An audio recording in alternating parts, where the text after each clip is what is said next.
How's it going, everyone? This is Mitchell Mander here, and welcome to another review of the Boruto anime. We're going to be covering episode 192 in today's review.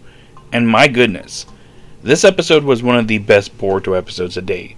I know I just said that with episode 189, but with an episode without action, yeah, this episode ended up being amazing. I did an amazing job telling Kawaki's backstory, and yeah. So, before I get into the review, if you're new to the channel and you like this type of content, be sure to like, subscribe, and hit that notification bell. Alrighty, onto the review.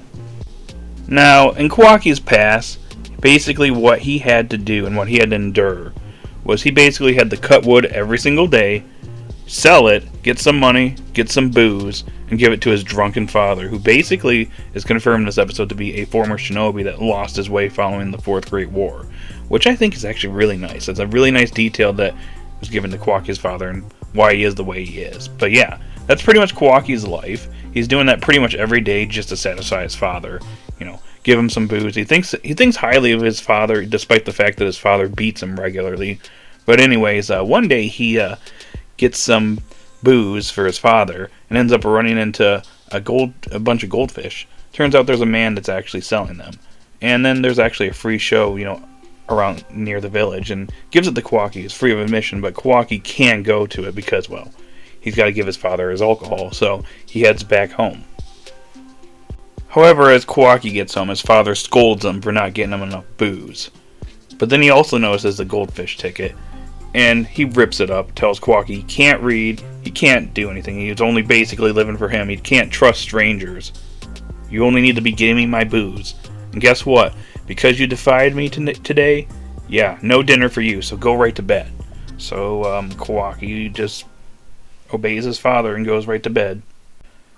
So the next day comes and it's like any other day. Kawaki gets his alcohol for his father, he's on his way home, but he runs into some medical shinobi in the village who actually want to draw blood from Kawaki so they could see if there's any illnesses in the village. But Kawaki, not trusting strangers, runs away, runs into some bullies who basically bully Kawaki and make fun of his father.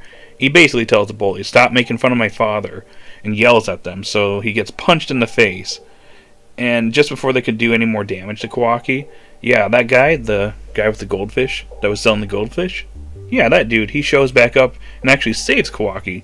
He fends off the bullies, and actually cleans up Kawaki's wound, and actually offers Kawaki to come with him after hearing his story about his father and how he's abusive towards him. He actually wants Kawaki to sell goldfish with him. He'll teach him a bunch of stuff about the job, basically set him up for life. But Kawaki still doesn't trust strangers and notices that the bottle that his alcohol bottle was cracked, so he has to rush back home before it empties out completely. And the shopkeeper ends up leaving. However, somebody stops by and sees the blood cloth that the goldfish owner used on Kawaki to basically wipe the blood off of his head. And it's none other than Delta. On the way home, Kawaki ends up dropping the bottle of alcohol and it shatters. He brings it back to his father, who's not satisfied, and locks Kawaki in the other room as his punishment for, not getting him his booze. Because this guy is such a wonderful dude. All he wants is alcohol, and he just beats his son. What a wonderful father. But anyways, somebody's knocking at the door, and it turns out to be Jigen. Seems like Delta actually gave Jigen the info on Kawaki. So Jigen actually goes to purchase Kawaki here. And Kawaki actually comes out of the room and actually questions what's going on.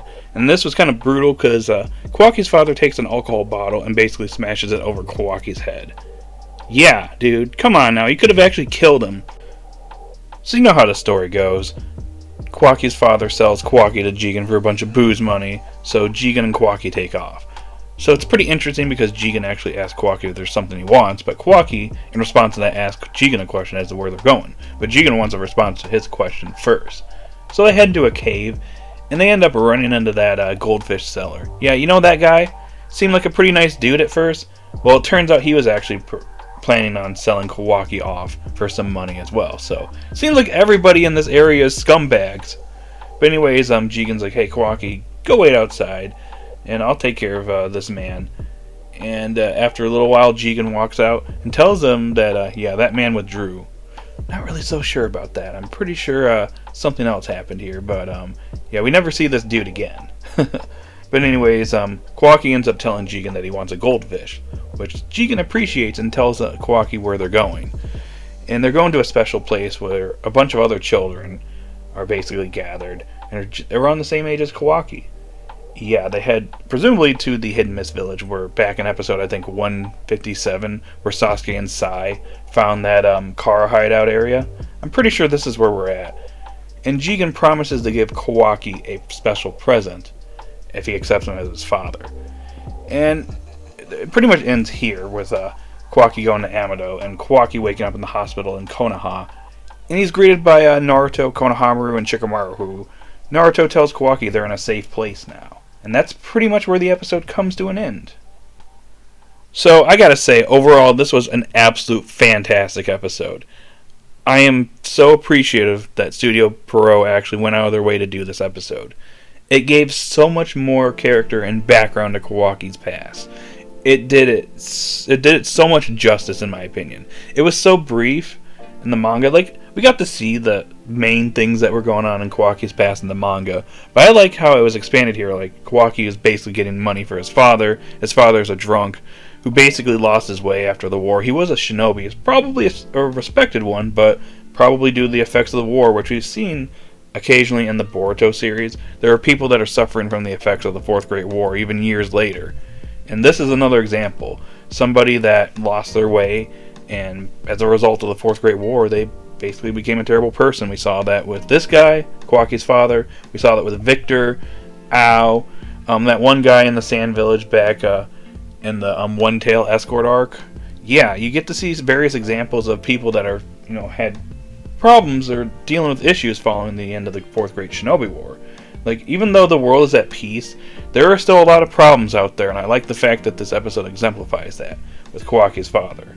But you also have this village that's in a recession, and it's possibly another side effect of the Fourth Great War. Like, this is years after the war ended, and there's a lot of places in the world that are affected by this. And Kawaki and his village is probably affected by this as well, and they're doing whatever they can to, get by. So I think this was all pretty cool. I am curious to see where this village is located at. It's very much different than, the modern Shinobi world, which is more modernized. This is kind of like more old school and traditional Naruto-like villages. So I thought that was also a pretty nice detail as well. I also have to give props to the animation and art style in this episode, because it was absolutely fantastic at several parts in this episode. I like the transition in the beginning of the episode, where it shows Kawaki going from the present back to the past. That was a nice sequence there. I like the moment where Kawaki's thinking about the goldfish in the room, and there's a bunch of goldfish that are swimming around Kawaki. That was a really nice detail. Also, the moment where Kawaki basically meets Jigen, it's redone, and it's very smooth animation. It actually makes Jigen look a lot more sinister than he did in previous episodes when we saw this scene.